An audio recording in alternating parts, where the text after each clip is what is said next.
Assalamualaikum, kami dari tim Yang Mani, Universitas Diponegoro.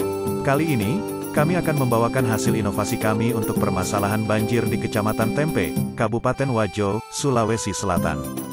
Tempe adalah sebuah kecamatan di Kabupaten Wajo, Sulawesi Selatan. Posisi Kecamatan Tempe yang berada pada sebelah timur Danau Tempe, membuat pemukiman pada Kecamatan Tempe, rawan terhadap bencana banjir. Danau Tempe sendiri, merupakan danau yang memperoleh pasokan air dari Sungai Bila dan Sungai Walanae, dan 28 anak sungai lainnya. Kegagalan kapasitas drainase sungai dalam mengalirkan limpasan dari Danau Tempe, sebagai akibat dari curah hujan, merupakan salah satu faktor utama terjadinya banjir. Perubahan kondisi tata guna lahan pada Kecamatan Tempe dari waktu ke waktu, juga mempengaruhi meningkatnya resiko banjir.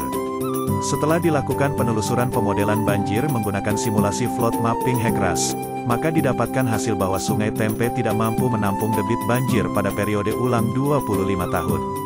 Seperti yang ditunjukkan pada pemodelan, terlihat bahwa terjadi banjir pada daerah pemukiman di sekitaran bantaran sungai. Dari permasalahan yang ada pada Kecamatan Tempe, diperlukan sebuah inovasi drainase yang berkelanjutan dan ramah lingkungan.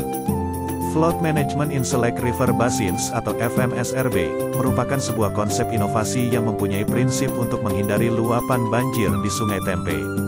Dengan pembuatan floodway dan bendung yang saling terintegrasi, serta memanfaatkannya menjadi pembangkit listrik tenaga air, akan mereduksi atau meminimalisir bencana banjir yang terjadi pada Kecamatan Tempe.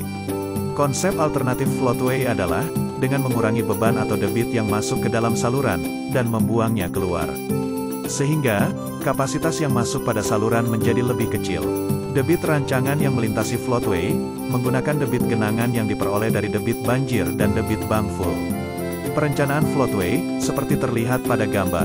Dengan dibangunnya floodway, maka akan dapat menambah kapasitas debit banjir hingga 37%. Pada perencanaan, debit yang mengalir, baik debit rendah maupun debit banjir, direncanakan dominan masuk ke dalam saluran floodway. Sehingga, perlu dibangun ground seal atau ambang pada sungai lama dengan tinggi dari debit genangan. Selain dengan dibangunnya floodway, direncanakan juga sebuah bendung di hilir floodway, yang berfungsi sebagai pengatur keluarnya debit banjir dan debit sungai rendah. Perencanaan bendung dibangun pada dua titik, yaitu di hilir floodway, dan titik pertemuan sungai dengan hulu Kabupaten Sidrap.